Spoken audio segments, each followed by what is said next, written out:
اس پہ فخر کیا کریں. نبی نے فرمایا جس نے 3 بیٹیوں کی کفالت کی میں اس کے لیے جنت کی ضمانت لیتا ہوں. تو خوش ہوا کریں بیٹی پر, سب کچھ دنیا نہیں ہوتی. اور آگے اللہ نے فرمایا ولا یاتین ببہتان یفترینہ بین ایدیہن وارجلہن, بہتان نہیں لگائیں گی کسی پر, زنا کی اور فحاشی کی تہمت. دیکھو خواتین سے جو بیعت لی جا رہی ہے اس میں ان چیزوں کو ہائی لائٹ کیا جا رہا ہے. اس کی علامت ہے کہ خواتین میں ان برائیوں کا ریشو زیادہ ہوتا ہے.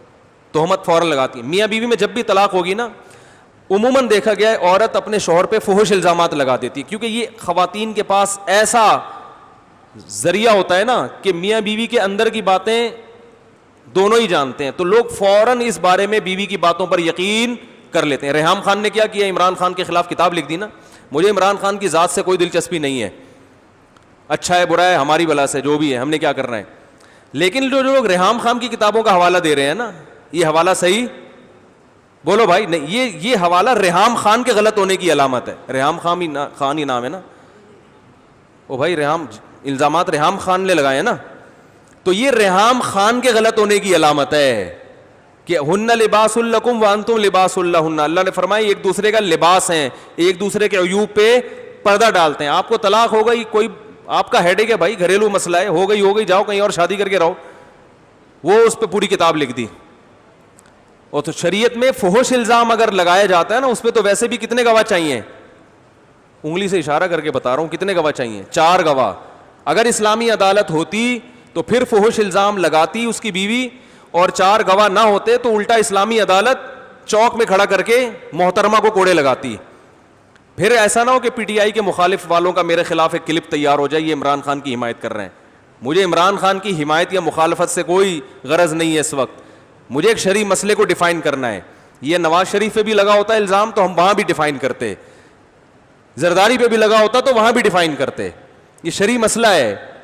تو اللہ تعالیٰ نے نبی سے کہا کہ عورتوں سے بیعت کریں اس بات پر, صحابیات سے بیعت لے رہے ہیں کہ فحش الزام نہیں لگائیں گے. اس کا مطلب خواتین میں یہ ریشو زیادہ ہے کہ وہ شوہر کو ایسی کی تیسی کر دیتی ہے, اس کی تو لڑکیوں سے دوستیاں ہیں تو ہنس ہنس کے بات کرتا ہے, یہ تو یوں کرتا ہے. اور مرد عام طور پر بیوی پر فحش الزام نہیں لگاتے. اگر فحاشی ہو بھی نا تو مردوں میں دیکھا گیا ہے کہ وہ اس کو پی جاتے ہیں, بھائی جو ہے ہماری بلا سے اس کی نجی زندگی ہے, ختم کہانی.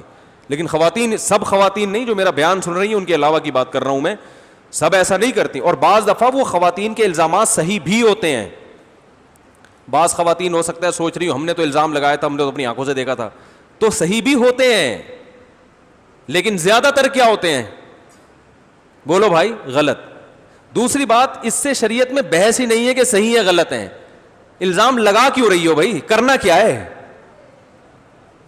اجازت نہیں ہے شریعت میں. جب کسی کی بھی راز کی باتیں ہیں اسلام میں حکم ہے ان پہ پردہ ڈالا جائے.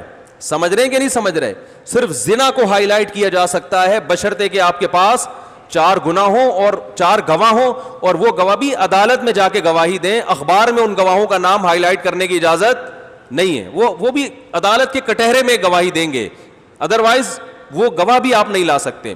کیونکہ یہ ہر ایک کی نجی زندگی ہے, کون چھپ کے کیا کرتا ہے, کون کیا کرتا رہا ہے, کیا کرتا ہے کیا نہیں کرتا, اس کو شریعت نے نمایاں کرنے کی اجازت بولتے کیوں نہیں بھائی نہیں دی ہے. تو اس میں یہ بھی پتہ چلتا ہے کہ جو عورتیں بہت جلدی الزام لگا دیتی ہیں نا, ہمارا میاں ایسا, تو فوراً متاثر نہ ہوا کریں اس سے. ان کو بولا کریں محترمہ آپ صحیح کہہ رہی ہیں غلط کہہ رہی ہیں ہمیں نہیں پتہ, لیکن یہ جو برائیوں کو ہائی لائٹ کرنا یہ بہرحال برا کام ہے جس کی اسلام نے اجازت نہیں دی. اس سے آپ کا برا ہونا بہرحال ثابت ہو رہا ہے. سمجھتے ہو گے نہیں سمجھتے بھائی؟ تو جلدی آیت مکمل کر لوں. ولا یعصینک فی معروف فبایعہن, فرمایا کہ اور کسی گناہ میں آپ کی کسی نیکی کے کام میں آپ کی مخالفت نہیں کریں گی. اگر عورتیں یہ معاہدہ کر لیتی ہیں تو اے نبی آپ ان سے بیعت ہو جائیے. اس سے یہ بھی پتہ چلتا ہے کہ صوفیہ کرام کے ہاں جو بیعت کا سلسلہ ہے, گناہوں سے جو بیعت, گناہوں چھڑوانے پر جو بیعت کی جاتی ہے نا, تو وہ سلسلہ بھی سنت سے ثابت ہے. یہ جو نبی صلی اللہ علیہ وسلم خواتین کو بیعت کر رہے ہیں یہ بیعت خلافت کی بیعت نہیں ہے. بعض حضرات یہ کہتے ہیں کہ جو صوفیہ کرام نے بیعت کا سلسلہ شروع کیا یہ سب بدعت ہے, قرآن و حدیث میں اس کا کوئی ثبوت نہیں ملتا.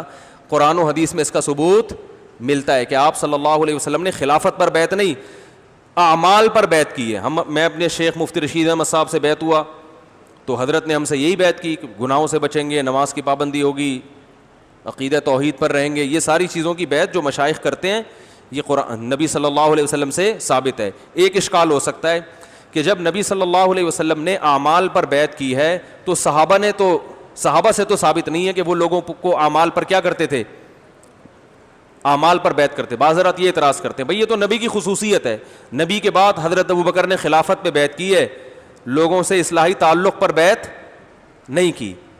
تو یہ جو صوفیہ کرام نے بعد میں یہ بیعت کا سلسلہ نکالا ہے یہ صحابہ سے ثابت نہیں ہے, اور جس حدیث پر صحابہ نے عمل نہ کیا ہو تو ہم کیوں اس پر عمل کریں؟ کوئی ہم صحابہ سے بھی آگے نکلنے کی کوشش کر رہے ہیں. یہ سوال سمجھ میں آیا کہ نہیں آیا؟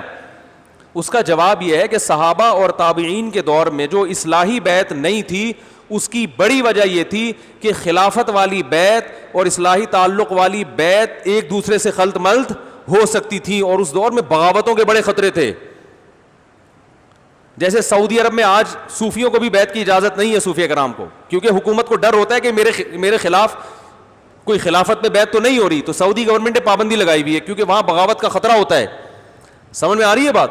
تو صحابہ تابعین کے دور میں یہ خطرہ تھا کیونکہ بغاوتیں ہو رہی تھیں نا, تو خطرہ تھا کہ بھائی کوئی بھی اگر اس طرح سے بیعت کرنا شروع کر دے گا تو ایسا نہ ہو کہ وہ خلافت کی بیعت ہو اور نام کس کا لیا جا رہا ہو, اصلاحی تعلق کا. تو انہوں نے سد للباب یہ چیز کو بالکل کیا کر دیا, ختم.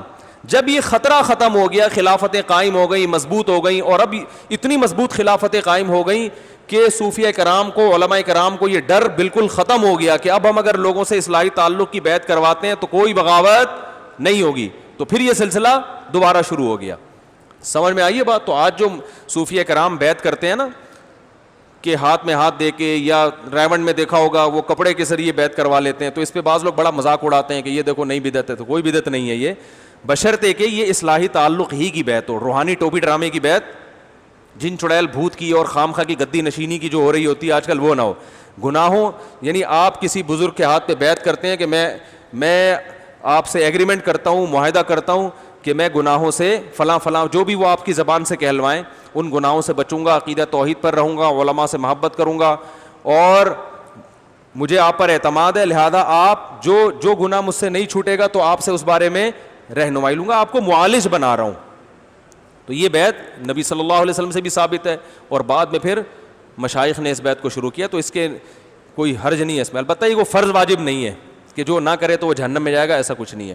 اللہ تعالیٰ سمجھنے کی, عمل کرنے کی توفیق عطا فرمائے. وما علینا الا البلاغ.